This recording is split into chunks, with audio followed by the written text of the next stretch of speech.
we know what we're talking about? Season 3. Hi, I'm John Stevens. This is Matt Russell. This And this is Pod Have Mercy.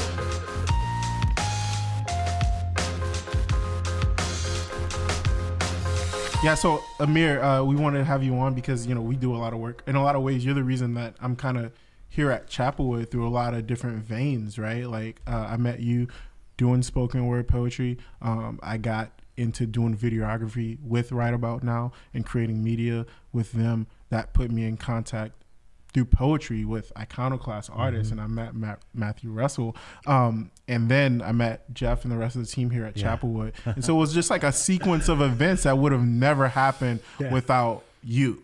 So one, I really appreciate that. Beautiful. And two, like, I just want to chop it up with you about like how you got where you are and how you continue to put people like myself in positions to take advantage of their creative talents. That's great. Yeah, thanks for having me here, Xach, and thanks for all those kind words. It is very interesting sequence of events. I agree with that. So let's talk about it. You know, when I created a nonprofit, I did it with my friend Christopher Call. And we thought, when you're a nonprofit, people just give you money. Right, we got it. Now where it's just going to flow down to us. Yes, and we're from gonna, on high. Yeah, be bathing ourselves in coinage. That's right. How did that work out? That's, you learn, you haven't even started the work. Right. You know, and so I remember we got our first grant from Sam's Club. We applied for $2,500. It's a good story. And Chris calls me. He's like, hey, I got good news and bad news. I said, all right, what's the good news? He goes, we got the grant. I was like, so through the roof, man. I was like, what's the bad news? He goes, it's for $25. So you basically got a gift card to Walmart. To Sam's. Yeah, that's it. Exactly. That's exactly what it was, right? Wow. Exactly. So, you know, I probably said a few choice words, but then I reflect and I was like, you know what? We applied and we won our first grant. Yeah. Let's go. And so what we did was we used that money. We bought a bunch of canned food. We invited someone from the food bank in my hometown to come out. Actually, the executive director of it, we used our audience to kind of inform them what they can, what the food bank does, and we had a canned food drive, and we raised money, and we gave her canned food that people brought to the show. Oh, wow. So it was kind of like this idea that like poets have a responsibility to give back to the community they're from, and because there is no art without community. If you create the greatest masterpieces, no one's there to appreciate it. No one's there to celebrate. No one's there to have a conversation with that artwork. Yeah. It serves no purpose. So we were very adamant about that. And then I got tired of fundraising kind of for my own stuff. So I said, you know what? I want to throw a big festival. So we started the Texas Grand Slam Poetry Festival. And for 7 years, it was the largest annual poetry festival in the state of Texas. And the way we won that grant was, I don't know if you remember this, Pepsi used to have the Pepsi Refresh Project. Yeah. And like what Pepsi decided was, instead of giving all of our money to a Super Bowl commercial, we're going to give it to nonprofits all across the country. Wow. And they had different brackets, right? There's like a 50,000, there's like a 20,000, a 10,000. And we went for the smallest one because we had a very small organization. So, you know, when you're going for the 50,000, you're competing against like 5A, 6A high schools for their band, you know, new equipment for their band. You're not going to beat 1,000 person high school. It doesn't make sense. So at the time, and when I was organizing, I was just a broke college student. I didn't have any money. I had $0. When Chris called, told me we had $200 in our account because we just passed a tip jar. After a while, he's like, hey, man, we got $200. I'm going to start crying. I was like, $200? What are we going to do with all that? $200? That's amazing, you know? And so this is what we did. So the way Pepsi had it organized was, if you bought Pepsi products, you got booster points. So you got exponential points. So instead of like, people had to go vote on their website every single day. And that would be like one vote that goes toward your total. Whoever gets the most votes, gets the most points or whatever, they win, right? That's the game. So what we did was we took all $200 in our account and we bought Pepsi products. But we picked the highest value Pepsi products for the points you would get. And we got like everyone. My hand was blistered from opening Pepsi bottles. Yes. Getting the point code, twisting it back on, and putting them away. Because no one should ever drink that much Pepsi. I couldn't actually touch Pepsi. I still don't drink that Pepsi is a products. Great story. So you had to take, it was on the inside of the bottle Inside cap. the bottle cap. That is brilliant. I guess you can't win if you don't play. Yeah. Exactly. So we did that and it was really funny because we kept them all at one of our members' houses. And like, I don't know what he kept his temperature at, but one night they all just started exploding and popping off. And he was a former Army vet. So he told us he got like mad PTSD and just started crawling through his house until he realized the Pepsi bottles were exploding. Oh my God.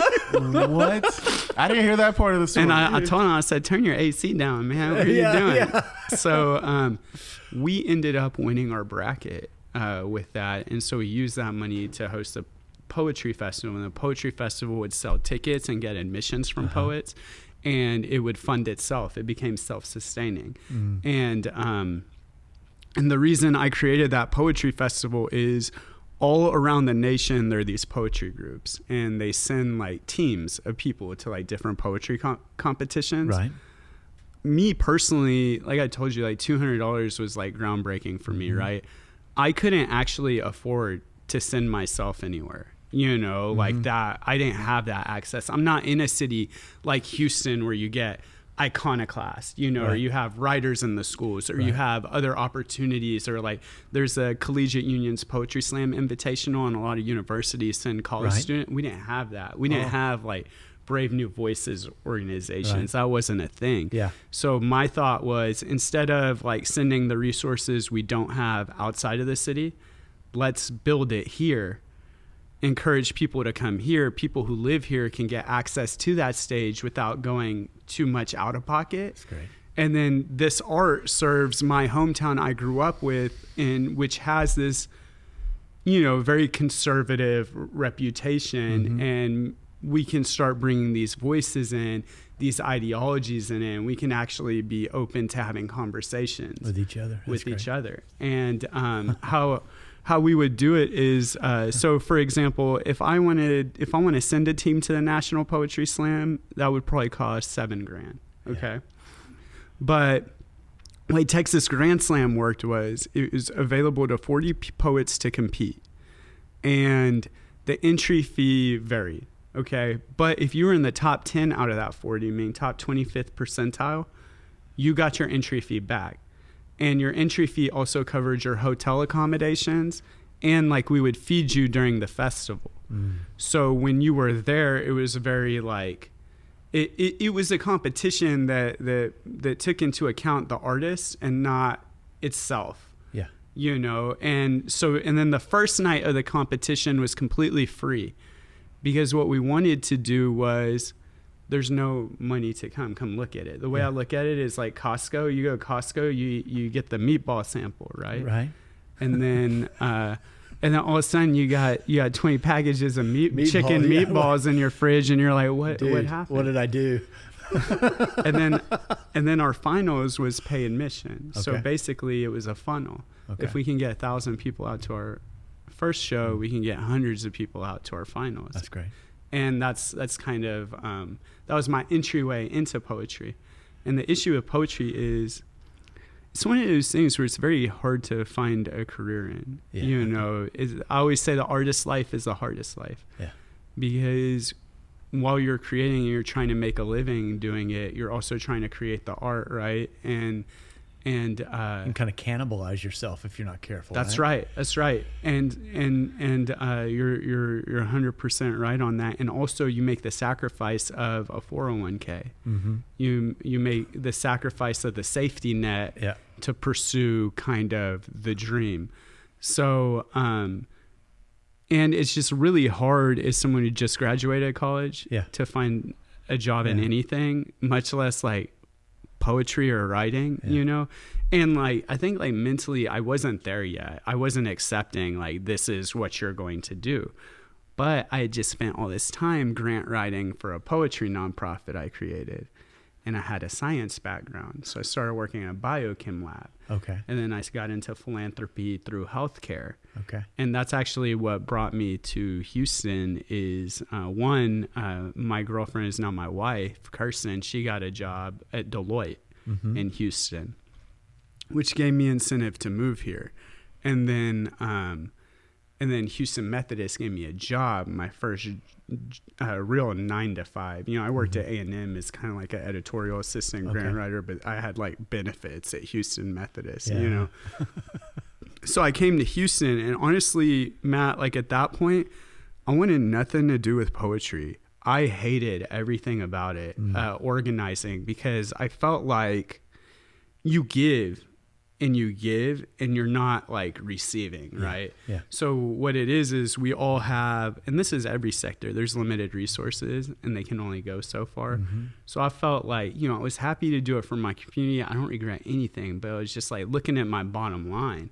I was like, man, I'm still broke. So like I got the job at Houston Methodist, but I couldn't actually afford to move to Houston. I didn't have first and last month rent. Right. I didn't have like money for clothes for work, you know, and the way I was raised is like, you don't ask your parents for nothing, you know, like you go figure it out and you don't even have that conversation. So, a friend of mine actually lived in Houston, and he lived 3 minutes away from Houston Methodist Hospital Foundation where my job was at. Okay. So you go, and I didn't tell him my situation. I didn't really tell him. I'm a very proud person. You know, I'm probably not going to tell someone that, especially back then. He goes, oh, you're moving to Houston? And you say, you know, Houston's kind of weird. Like, it's not like good neighborhood, bad neighborhood like a lot of places. It's like good street, bad street. Like, it can change in a heartbeat. And also, like, you want to kind of live in the city, figure out where you like before you move here. So he said, come move with me and my fiance for a month. 2 months, my best friend growing up, known since elementary school, just coincided, right? I said, sure. You know? What size pants do you wear? That's the next question. So I moved in with him for 2 months, and then I got placed with Xach Hill, who ended up working my door at Right About Now, the poetry group. And so my friend Gibby, he was getting married at Avant Garden. And he told me, he said, you should do a poetry night here. I said, Gibby, I'm tired of being poor, man. You know, like I really don't. I want to just be career oriented. You know, I want to worry about that. I'm kind of feel like I gave what I needed to give to the arts, and I got what I needed to get out of it. Right. And he said, well, you know, you're the best man in the wedding. At least come check out the wedding venue. So I go to the wedding venue, and it's a bar, right? One of the most iconic bars in Houston, Avant Garden. And when I'm there, he's dropping off a check to Mariana to book the venue. And Mariana is the owner of Avant Garden. And he goes, this is my friend Amir. He used to run one of the best poetry scenes in Bryan, Texas. And I'm been trying to tell him to start one in Houston. I think he should start it here. Then Mariana like lights up. She's like, oh, I've had poetry here for 20 years. And she said, all the vampires used to come out and read their poetry, is what she said. That's right. And she said, then I closed my venue down to renovate, and just nothing ever stuck here again. And so Revolution Cafe, my venue in that I would do shows at in Bryan, was like this indoor space run by this like very like, I'm the boss type woman, you know, who's like, got like Lebanese roots, you know, and her Italian roots, and her parents were immigrants, you know. Mariana is Argentinian, very boss personality. And the thing about both of them is they both never cared about the bottom line of their bars. They wanted the art there. And like, I feel like a lot of venues make the mistake of, how can I squeeze this art for money? Yes. You know, and it ends up dying because, you know, again, like it's almost like working as an artist full time. You keep pulling from the garden, but you're not planting, you're not putting love, you're not putting water, you're not putting time, you're not letting. You're not nurturing it. That's right. Yeah. And it has to grow, right? that's And then if you put enough into that, eventually you have an orchard. You don't really have to worry about it anymore, you know? Yeah. So Mariana was like, I want it here. She gave me the time, day, support, everything I would want it. I would want to do the venue. And the name of the bar is Avant Garden. You know, it's like if it's in Vegas, it's a blinking neon sign. So I said, Mariana, I know less than 5 people in Houston. You know, it's not gonna be huge to begin with, but I promise you, like after time, it's gonna have a mind of its own, and it's gonna be one of the greatest venues in the country, because I know that if I can build that in Bryan, Texas, if I can build the biggest slam poetry festival on an annual basis in Bryan, what can I do in a city like Houston, where there's 6 million people? Yeah. Where the diversity is unlike any other place in maybe in the U.S. You know, really, this is a very, very diverse city. Yes. Can I ask you a question? Yeah. Like, yeah. I'm sorry. I don't mean to cut you off. You No. have the trajectory going. Yeah. But I do want to ask because you were successful with Mic Check in College Station. You were successful with Texas Grand Slam in College Station. Right about now, I know you're getting into it. It's incredibly successful. Spoiler alert. But what makes it that way? Yeah. So that's a really good question. What makes it that way? You know, there are a lot of scenes all over. They do the same thing, but they haven't necessarily had I think the success that these other endeavors have had. In the arts sometimes, right, you want to cater to the best, right? So sometimes you want to cater to like the A names. I could never afford the A names. The A names never wanted to show up for me. Yeah. So if I'm here chasing this person or that person saying, please come out here, I'm wasting my time and their time. Right. And this isn't against them. You know, they're doing their own thing. It's not a bitter thing. So my mentality was, if you come out and you're a part of this, whether it's a handful of people or hundreds of people, let's go. Yeah. Grab the mic. Know? Let's grab the mic. Let's do it. My first show in Bryan at Revolution, there were 2 poets. It was me and Chris Call. Yeah. And there were 6 people in the whole venue if you count the bar staff. And we literally popcorn read poems back and forth. When we ran out of poems, we just found poems we liked and we started reading them on our phone. And that was kind of the vibe. Like, we don't care. Like, this space exists. Right. Come participate in it if you would like. But if you don't want to be a part of it too, that's cool. Like, there's so many things to do in this world. But if you want to get enthusiastic about art and one thing I felt was, like, I feel like a lot of writing spaces are colonized or they're elitist. So like, you know, for example, like, if you want to be a poet, they'll ask you, do you have a PhD? Right. Does anyone ask Drake if he has a PhD? Yeah. Right. So, you know, people don't ask other art forms. It's how they practice, how they resonate with people, and how, like, successful they are. So, like, and I felt like I was kept out a lot of these spaces because of how I write, what I write about, what I look like, what my name is on paper. Now in the poetry world, you kind of see like a movement toward bringing in these stories. Right. But that wasn't the case when I was going through it. So, like, that was really my mentality is, if you want to read poems, this is the space to do it. And what do poets want? They want their words to be heard. So if you keep that mentality, you're going to have the most people there. So then you're going to have the poets coming out. Yeah. And my biggest thing, like, you know, when I was like writing and doing poetry, my inspirations were Rumi and Hafez, who are... So 2 good poets. Yeah. Right there. You just camp out there for a long time. That's right. Amazing poets. But, like, I didn't really see any contemporary poets that looked like me on stage. Yeah. And what I noticed was, like, when I got on stage, there were a lot more Middle Eastern poets who started reading. So what that is, when you see that representation of yourself on stage, It's permission giving. it's permission to take space in that That's great. area. That's great. Exactly. Could I ask a question about too? There's a portion of your strand of your story that I find to be really interesting, and it's like so you talked about your parents and their background, and like many folks that have that kind of pedigreed background, their kids are really expected to choose 2 or 3 options, of Doctor, lawyer, engineer. Yeah. Or the lawyer is the cop out. Right.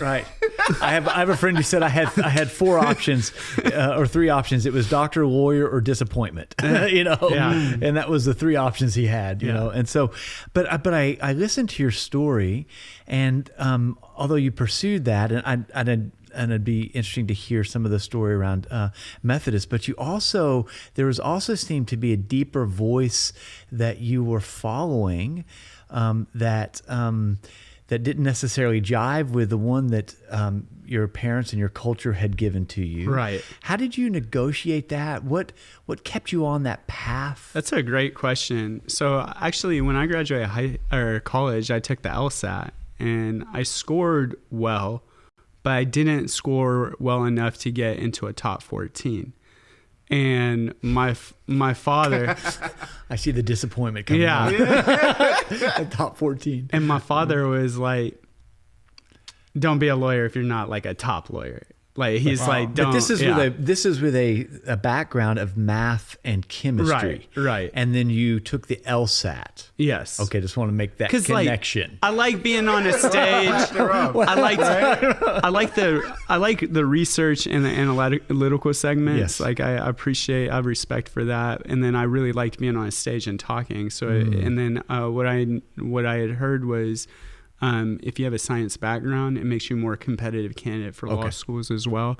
So it's something that I thought maybe this is a good combination of passion, skill, to be successful in life. And lawyers seem to have pretty good lives. Right. And so my father was very much against me becoming a lawyer because I didn't have like the scores, know, that he would consider, like I wasn't going to Ivy League or something like that, And so he frowned against it. And then, so when I graduated college, it was the Great Recession. Right. So it was like 08, 09. Okay. And everyone was going to graduate school. Everyone. And Forbes actually released like this article. I don't remember the exact heading, but it was like, law is like one of the worst degrees you can get right now, based off of like your ROI, your time investment, your debt, because you owe a house.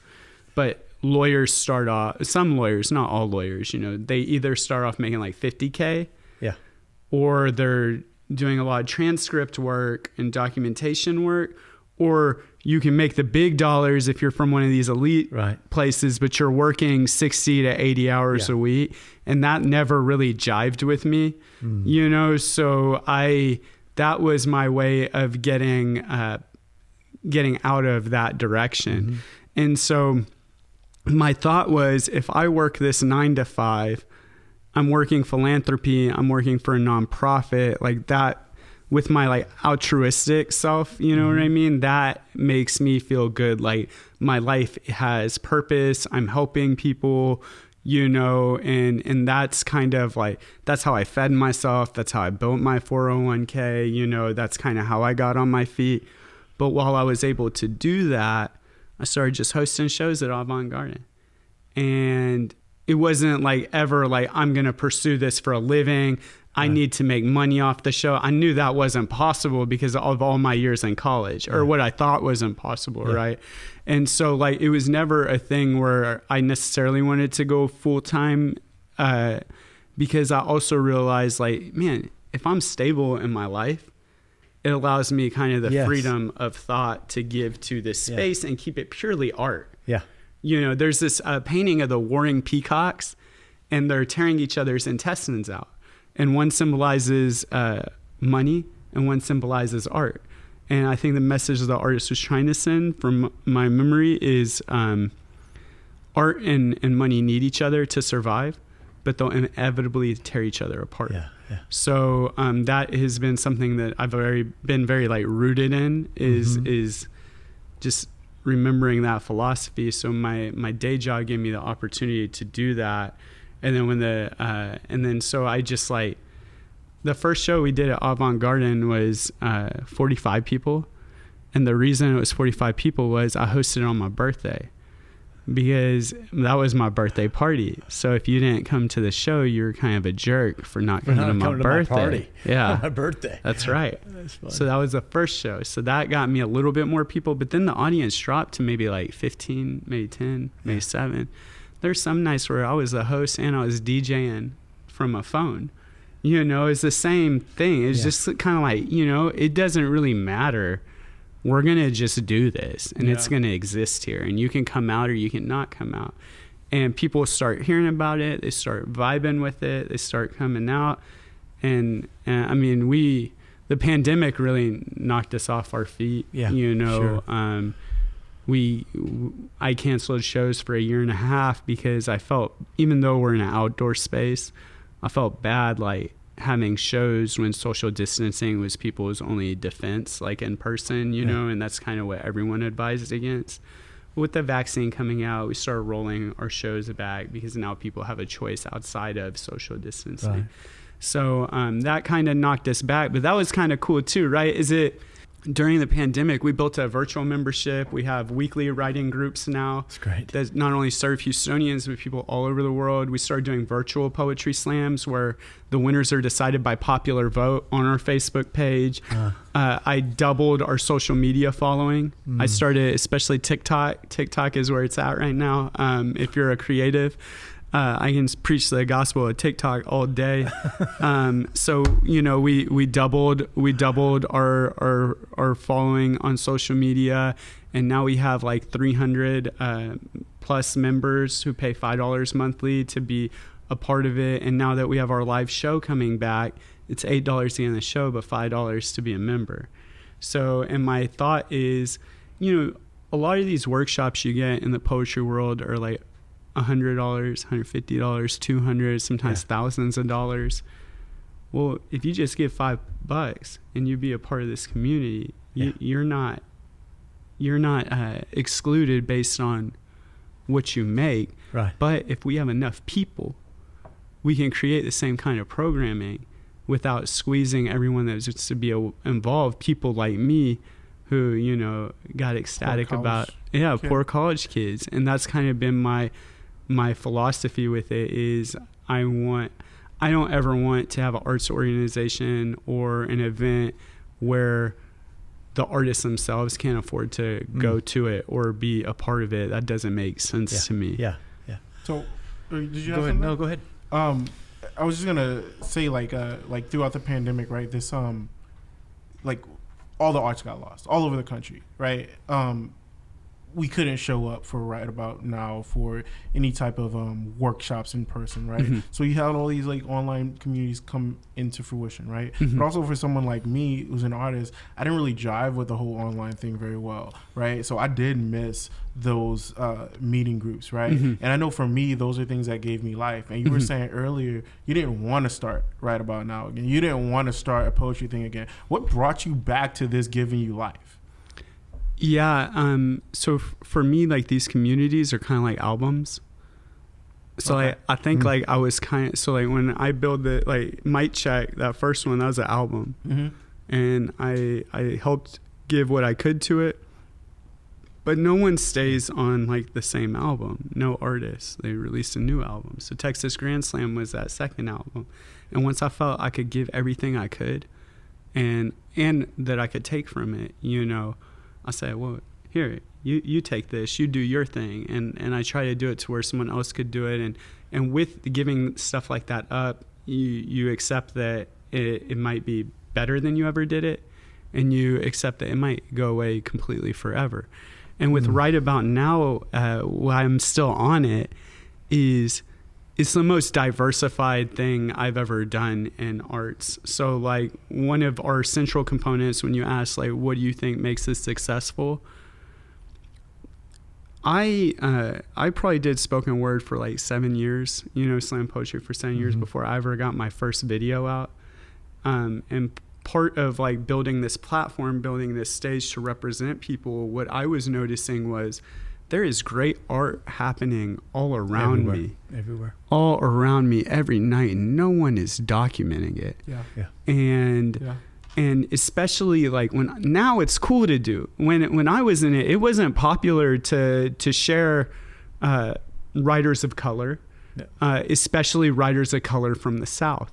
And if you look at like just where literary arts funding and organizations are, it's the West Coast. Yep.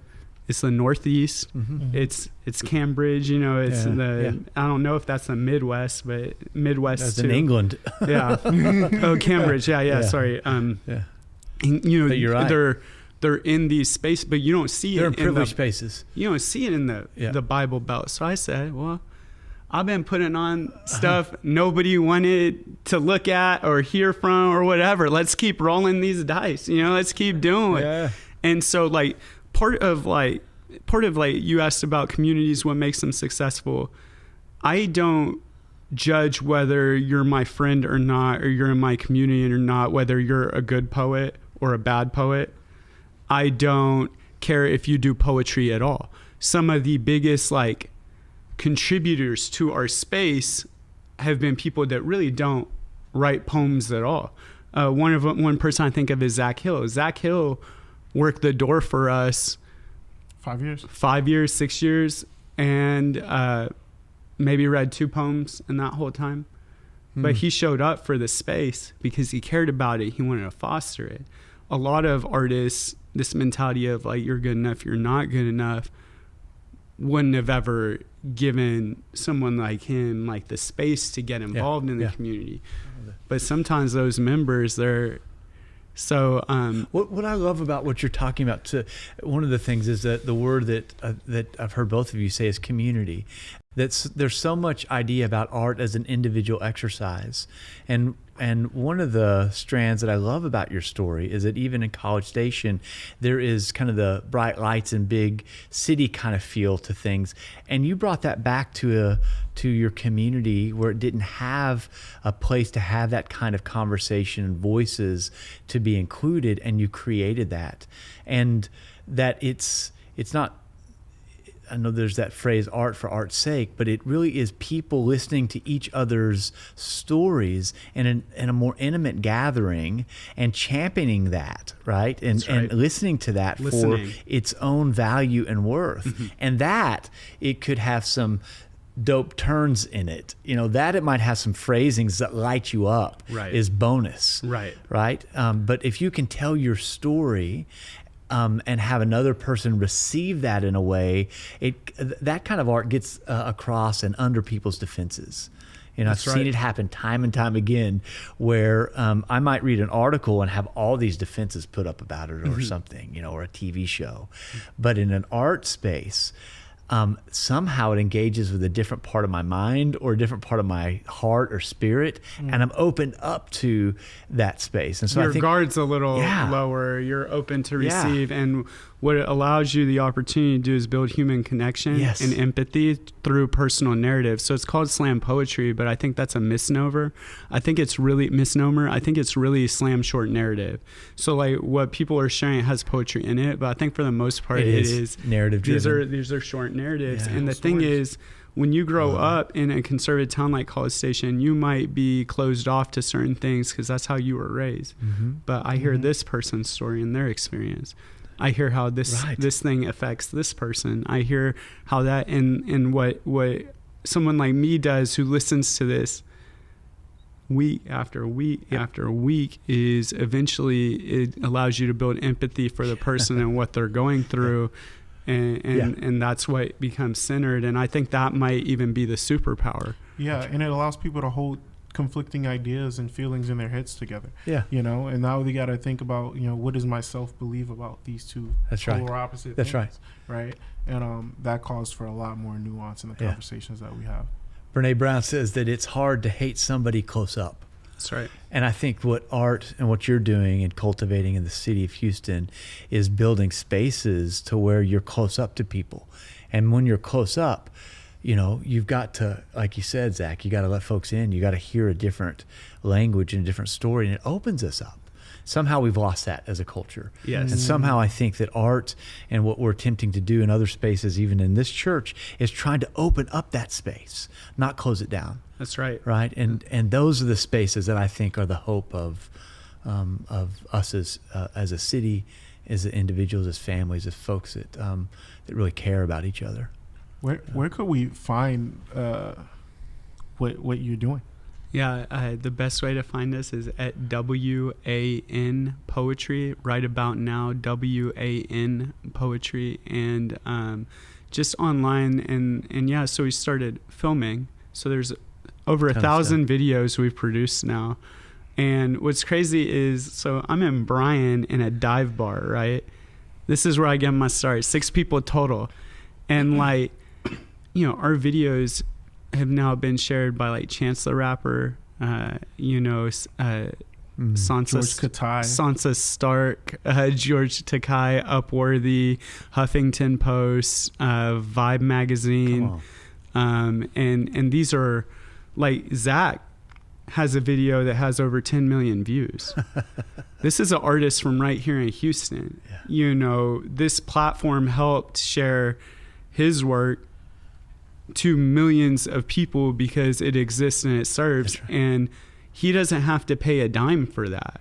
He just has to show up and participate in the art form. And there ain't nobody saying you're worthy, you're not worthy, of being heard or shared. Just using you as an example because you're right here. Great. I love it. But it speaks to like one of the things that space did for me too was like when I walked into it, I had preconceived notions about the world as well. Right. And those things had to get deconstructed in my own head. And I had to battle with the ways that I was like carrying around toxicity in my own thoughts and ideologies. Right. And had to confront that stuff. And like, I think overall I'm a better person with all the different experiences and people that I've heard from throughout the years of going to open mics. Man, I remember one time it's like 3 a.m. I'm at some poetry festival and everyone around me is super weird and we're just all like artists kicking it in a hotel room. And which is already a super weird image in my head. And so keep going. And I just started laughing because I was like, I would never hang out with anybody here if it wasn't for this art form. I could never see myself like being in this space, like vibing with like just really random group, like weirdos. It might, someone might be like a delivery driver and someone might be an MD, and you're all like in the same space and like you really don't see that curated anywhere else but the arts, right? And when things like that happen, something's happening in that space. When people that shouldn't meet come together and somehow figure out this kind of way of being together that kind of transcends boundaries and, like you were saying, ideologies or whatever the things we construct to presuppose that we know another person, right? And what distance city ourselves. You're from, what you look like, how tall you are, what you do. And all that stuff goes away. It gets deconstructed and you're just like people in a sense who enjoy like participating in a similar space, and also just like the diversity of talent, right? Not everyone is the best. So a lot of art gets filtered like that, right? So you only associate with the best. Well, for me, it's like the way I look at it is you don't have to build a new video channel. It already exists, already did that. So why should you go the hard route? It's already there. Now you can start from where I stopped. Or like, I'm not going to withhold information to you on how you can be successful. I want to share that with you because the more people who are successful around me, it's like that. I think there's a word, Ubuntu. It's like, it's good for my brother type philosophy is good for me type deal. So that's what I really subscribe to is I don't need to use you as like a step in a ladder. Ubuntu is that deep understanding that we become ourselves with and through another person. That the only way to really flourish as a human being and to come into what it means to be human is with and through another person, is in community. And right? if you want to go fast, go alone. If you want to go far, go together. And so I've probably given up some like personal growth and accomplishments in my life that I could have maybe got faster, right, if I pursued it just for myself. But now there's a platform where anytime I want to write something or produce something reaches a lot more people than if I were to go submit to these other places where it seems to be, it's really funny, especially in poetry. It's like you'll see people submit to a journal, okay? And the whole point of these journals is to bring in multiple eyes to read all the works. But the journals themselves don't really reach that many people. What they do is they construct a bunch of poems together, right? And then what the journals think is, if you're in the journal, I'm in the journal, they're going to read your work, then read my work.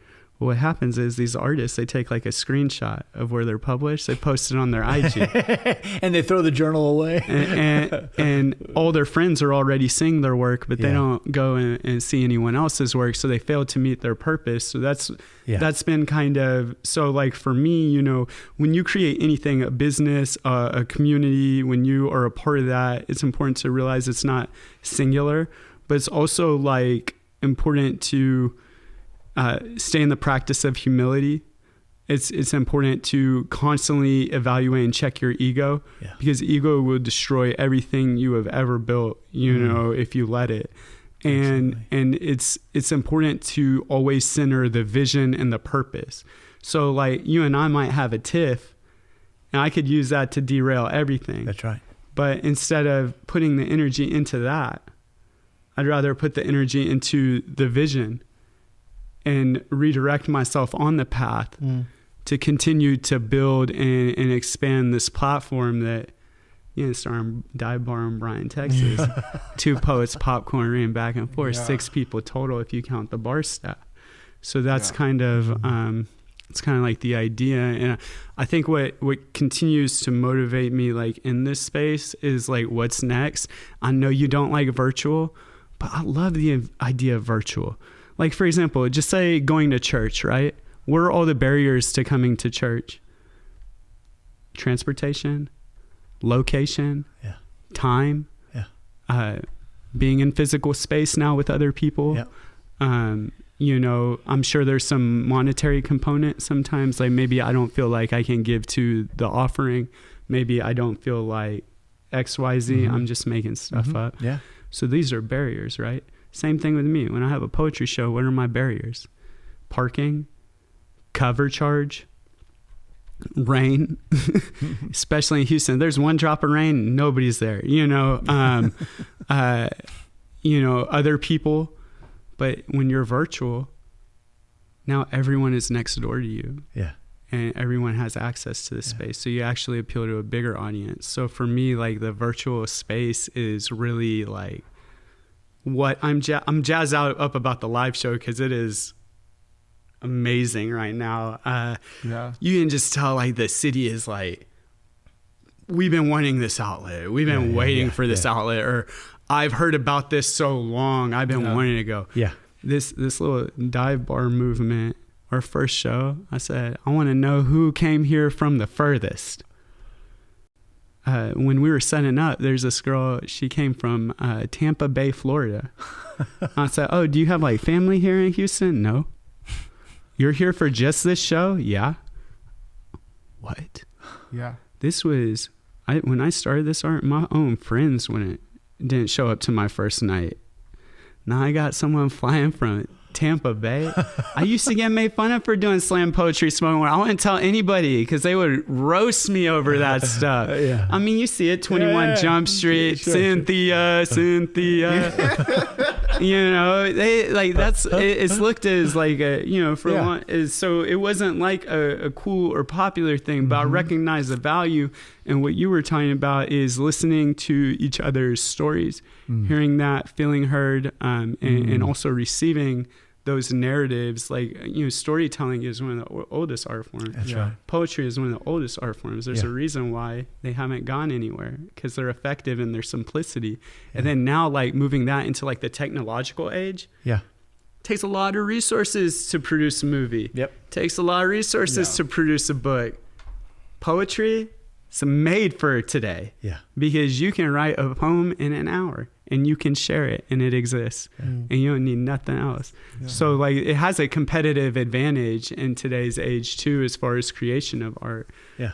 You know, and like painting, you gotta buy a bunch of paints. Right. You gotta buy a canvas. Yeah.